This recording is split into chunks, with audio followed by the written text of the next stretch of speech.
আসসালামু আলাইকুম সুপ্রিয় শিক্ষার্থী, সাথে আছি আমি মোহাম্মদ ফিরোজ। তোমাদের সকলকে আজকের ক্লাসে স্বাগত জানাচ্ছি। আজকে আমি একটি অত্যন্ত গুরুত্বপূর্ণ টপিক নিয়ে আলোচনা করব, যাকে আমরা ইংরেজি গ্রামারের প্রাণ বলে থাকি। অর্থাৎ আজকে আমি টেন্স নিয়ে আলোচনা করব। আজকে শুধুমাত্র দুটি রুলস অনুসরণ করার মাধ্যমে 6টি টেন্স তোমাদেরকে অতি সহজে শিখিয়ে দেব। যদি তোমরা আমার সাথে সম্পূর্ণ ক্লাসটি মনোযোগ সহকারে করো, দেখবে টেন্স তোমাদের কাছে একদম পানির মতো হয়ে যাবে। টেন্স এতটা সহজ, তোমরা এই ক্লাসটি করার পরে বুঝতে পারবে। দেখো, আমি এখানে 6টি টেন্সের কিছু অক্সিলারি ভার্ব আমি লিখে রেখেছি। তোমাদের কাজ থাকবে শুধু এই অক্সিলারি ভার্বগুলো মুখস্থ রাখা, আর বাকি দায়িত্ব আমার উপর ছেড়ে দাও। আমি তোমাদের কিভাবে টেন্স শেখাবো সেটি হচ্ছে আমার দায়িত্ব। তো তোমাদের কাজ কি? তোমাদের কাজ হচ্ছে শুধুমাত্র এই অক্সিলারি ভার্বগুলো মুখস্থ রাখা। দেখো, এখানে আমি লিখে রেখেছি present continuous, am is are, past continuous was were, future continuous shall be will be, present perfect have has, past perfect had, future perfect shall have will have। এগুলো একটু তোমরা মনোযোগ সহকারে কয়েকবার পড়লে দেখবে ইনশাল্লাহ তোমাদের মুখস্থ হয়ে যাবে। তাহলে দেখবে একদম, তারপর যদি মুখস্থ করতে পারো দেখবে ম্যাজিকের মতো তোমরা টেন্সগুলো পারতেছো। আর কখনো কোনোদিন টেন্স নিয়ে তোমাদের প্রবলেমে পড়তে হবে না। দেখো, আমি এখানে একটি রুলস লিখে রেখেছি। দেখো কি লেখা আছে এখানে, এবি, তারপর লেখা আছে ভার্ব, তারপর লেখা আছে এনজি। আমরা জানি এবি বলতে বোঝাচ্ছে অক্সিলারি ভার্ব, এ থেকে হচ্ছে অক্সিলারি, এ থেকে হচ্ছে ভার্ব। অক্সিলারি অর্থ হচ্ছে সাহায্যকারী, ভার্ব অর্থ হচ্ছে ক্রিয়া, মানে সাহায্যকারী ক্রিয়া, তারপর একটি ভার্ব, তারপর কি আইএনজি। যদি কোথাও কোনো সেন্টেন্স এরকম দেখো যে অক্সিলারি ভার্ব মানে এবি আছে, তারপর কি আছে ভার্ব, তারপর তার সাথে কি আছে আইএনজি, যদি কোথাও তুমি এরকম দেখো তাহলে তুমি নিশ্চিন্তে নির্দ্বিধায় বলে দিবে এটি একটি কন্টিনিউয়াস টেন্স। এখন তুমি বলতে পারো, স্যার হ্যাঁ বুঝলাম এটি কন্টিনিউয়াস টেন্স। তাহলে আমরা জানি কন্টিনিউয়াস তিনটা, কি কি? Present continuous, past continuous, future continuous. তাহলে স্যার এখন আমি কি করে বুঝবো এটি পাস্ট না ফিউচার না প্রেজেন্ট? তাহলে তোমাকে শুধুমাত্র একটু কাজ করতে হবে। দেখো কি করতে হবে, আমি এখানে একটি এক্সাম্পল লিখে রেখেছি। কি লেখা আছে দেখো, I am doing the work, I am doing the work. এই সেন্টেন্সের দিকে লক্ষ্য রাখো, দেখো কি লেখা আছে এখানে, একটা লেখা আছে এম। আমরা জানি এম হচ্ছে অক্সিলারি ভার্ব, তার মানে কি এবি। তারপর আছে একটু দেখো ডু, ডু হচ্ছে ভার্ব, ডু কি ভার্ব, তার সাথে কি আছে দেখো, তার সাথে আছে আই অ্যাম জি। তাহলে এখানে আছে এবি, তারপর কি আছে ভার্ব, তারপর কি আছে আইএনজি। তা আমরা জানি এবি প্লাস ভার্ব প্লাস আইএনজি থাকলে সেটি কি টেন্স? Continuous tense. হ্যাঁ, তাহলে এই টেন্সটি কি একটি কন্টিনিউয়াস টেন্স। কন্টিনিউয়াস হলো, এখন কি আমরা যেরকম মানুষ, আমাদের নির্দিষ্ট পরিচয় দেওয়ার জন্য আমাদের কি লাগে? একটি নাম লাগে, ঠিক সেম এরকম এই টেন্সটি হচ্ছে একটি কন্টিনিউয়াস। তার একটি নির্দিষ্ট পরিচয় আছে, সেটি দেওয়ার জন্য তার নামটা জানা আমাদের কি জরুরি। এই জন্য আমাদের কি করতে হবে, যে অক্সিলারি ভার্বটি আছে তার দিকে আমাদের তাকাতে হবে, সেদিকে একটু লক্ষ্য রাখবে। দেখবা এখানে কি লেখা আছে, এখানে লেখা আছে দেখো এম লেখা আছে।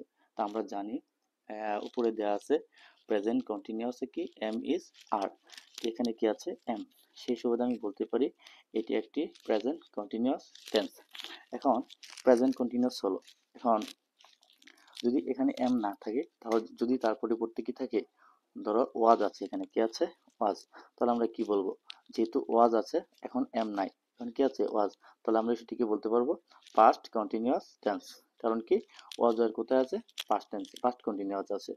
তারপর আমরা ধরো এখানে ওয়াজ এম কোনোটা নাই, তার পরিবর্তে কি আছে শ্যাল বি আছে, কি আছে শ্যাল বি। তখন কি করব আমরা, দেখবা শ্যাল বি কোথায় আছে, ফিউচার কন্টিনিউয়াস। তাহলে আমরা এটা নির্দ্বিধায় বলে দেবো এটি ফিউচার কন্টিনিউয়াস টেন্স। তাহলে দেখলাম শুধুমাত্র এবি প্লাস বার প্লাস আইএনজি, এইটুকু মনে রাখার মাধ্যমে আমরা তিনটি টেন্স অতি সহজে শিখতে পারলাম। তাহলে আমরা দ্বিতীয় রুলটি এখন অ্যাপ্লাই করি। দেখো এখানে কি আছে এবি, তারপর কি আছে পিবি। আমরা জানি এবি হচ্ছে অক্সিলারি ভার্ব আর পিবি হচ্ছে প্রিন্সিপাল ভার্ব, মানে মূল ভার্ব। একটা সেন্টেন্সের মধ্যে যদি কোথাও দেখো কি একটা অক্সিলারি ভার্ব তার সাথে আছে একটা মূল ভার্ব, তাহলে তুমি 100% এটা বলে দিবা পারফেক্ট টেন্স। তারপর একটু কাজ আছে, একটু একটু কাজটা কি, এই কাজটা হচ্ছে পিবি।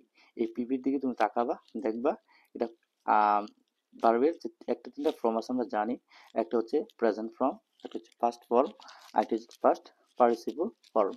এখন দেখবা যে ভার্বে এই পিবি যে মূল ভার্বটা থাকবে, এই পিবির সর্বদাই কি থাকবে, বি থ্রি, অর্থাৎ পাস্ট পার্টিসিপল। যদি দেখো 100% এটা পারফেক্ট টেন্স, এবি তারপর পিবি, আর পিবির সর্বদা কি থাকবে, পাস্ট পার্টিসিপল। যদি থাকে পারফেক্ট।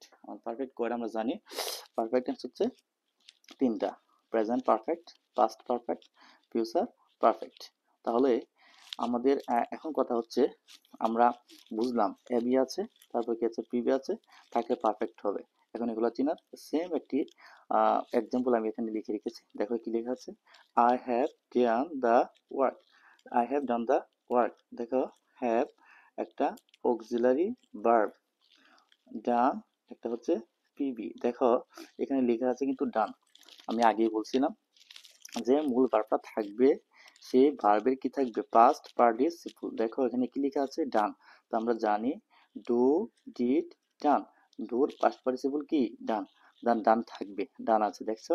তাহলে কি আমার কথা একদম পুরোপুরি মিলে গেছে। আমি কি বলছিলাম যে অক্সিলারি ভার্ব থাকবে, তারপর কি থাকবে একটি পিবি, আর পিবি সর্বদা কি থাকবে, পাস্ট পার্টিসিপল। দেখো এখানে তাকিয়ে কি আছে, পাস্ট পার্টিসিপল। তাহলে আমরা নির্দ্বিধায় বলতে পারি এটি একটি পারফেক্ট টেন্স। এখন কথা হচ্ছে পারফেক্ট হলো, এখন তার সুনির্দিষ্ট একটা পরিচয় দরকার, তার জন্য আমার নামটা জানা জরুরি। সেই নামটি কি, আমি কিভাবে আইডেন্টিফাই করবো, দেখবো এখানে কি অক্সিলারি ভার্ব আছে, এখানে কি আছে, হ্যাভ।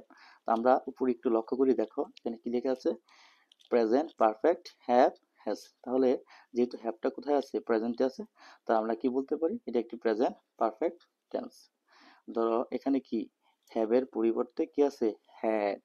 তাহলে তো গণেশ উল্টে গেল, এখন হ্যাভ তো নাই, এখন আমরা কি বলবো, হ্যাড। কোনো সমস্যা নেই, তাকিয়ে দেখো হ্যাড কোথায় আছে, হ্যাড কোথায় আছে, পাস্ট পারফেক্ট আছে হ্যাড। তাহলে আমরা বলতে পারি এটি কি একটি পাস্ট পারফেক্ট টেন্স। তো হ্যাড নাই, তারপর কি আছে, ধরো এখানে আছে শ্যাল হ্যাভ, কি আছে, শ্যাল হ্যাভ। তাহলে আমরা দেখবো শ্যাল হ্যাভটা কোথায় আছে, ফিউচার পারফেক্ট আছে। তাহলে আমরা বলতে পারবো এটি কি একটি ফিউচার পারফেক্ট টেন্স। শুধুমাত্র অক্সিলারি ভার্বগুলো পরিবর্তন করার মাধ্যমে আমরা টেন্সগুলো অতি সহজে বুঝতে পারলাম।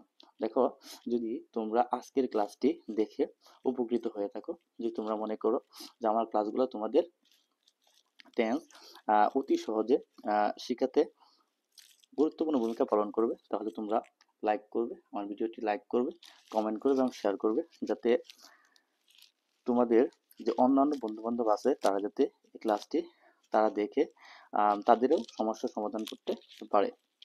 তাহলে আমি আর আজকের মতো বিদায় নিচ্ছি এখানেই। তোমরা যদি পারো, যদি মনে হয় যে তোমাদের আমাদের ক্লাসগুলো প্রয়োজন, তাহলে তোমরা আমার চ্যানেলটি সাবস্ক্রাইব করে রাখবে, যাতে নেক্সট কোনো ভিডিও করা মাত্রই তোমাদের কাছে নোটিফিকেশন চলে যায়। আজ এই পর্যন্ত, ভালো থেকো, সুস্থ থেকো, সুন্দর থেকো, নিরাপদ থেকো। Good bye.